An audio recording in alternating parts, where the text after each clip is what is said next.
Gobin Sribar hariba channel asibu mayamna subscribe to bakawbiragani. Thank you. 3, 2, 1, let's go.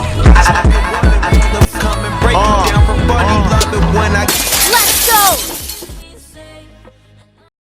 Kennedy Khumana Mayamu Kurumzari, Lakaduriba January Getang Taretagi, trying to power Emoinu Evergreen Society Nasinba, Kasargi, Kamranga, Harivam from Masida, Emoinu Festival, Amapangtuk Chagadori, Masida Mayam Sarukia Lakpiu, Haku Saruka Zagani, Loina na Gobin the Sribar Hariba YouTube channel as Sibusu, Mayam subscribe to you.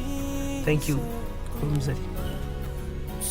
लागिबा जनवरी तांग 3 तगी तांग 12 फाउबा पांथोकदोरिबा इमोइनु festival कसागी कमरंगा हाई मफम असिदा इमोइनु इब्रिविल सोसाइटी रा सिंजाबा इसेनमाई प्रमसिदा एहाक सामक सरुक याजगनी एहाक अदोजम बोबिन मियाम नाइदुन लेजरमगे मियाम सु लाकियु अदुगा लोइनाना गोबिन सिरबारगी मा YouTube चैनल असिबुसु मियाना लाइक तो Mayambu Kurumzari, Lakliba January Day 7 Dagina, 12 Fauba, Emoinu Evergreen Society Nasindina, Kasargi Kamranga Harima Mafamasida, Pangtoka Doriba, Emoinu Festival Asibu, Mayam Sungsosida Yimbalaki, GEPELINA Samaksu, Hariba Festival Sida, Sungsosida Sarugia Zagan, Aduga, Gobin Sribar, Hariba Channel Asibu, Mayam subscribe to Bakawbiragan.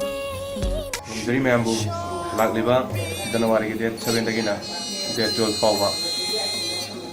Emoinu Evergreen Society Nasindana, Kasargi Kamranga Harima Sida, Pangtoka Doriba, Emoinu Festival Sida, Mayamsu, Yambalapiu, DIPU Samaksu Hariba Festival Sida, Sarugia Zagani, Aduga, Gobin Sribargi, channel Sibusu, subscribe to Kaubirangano, Mayampuno Kurumzari. Mayambu Kurumzari, Lakiba, January Tang Taretagi, Tang Darani Fauba.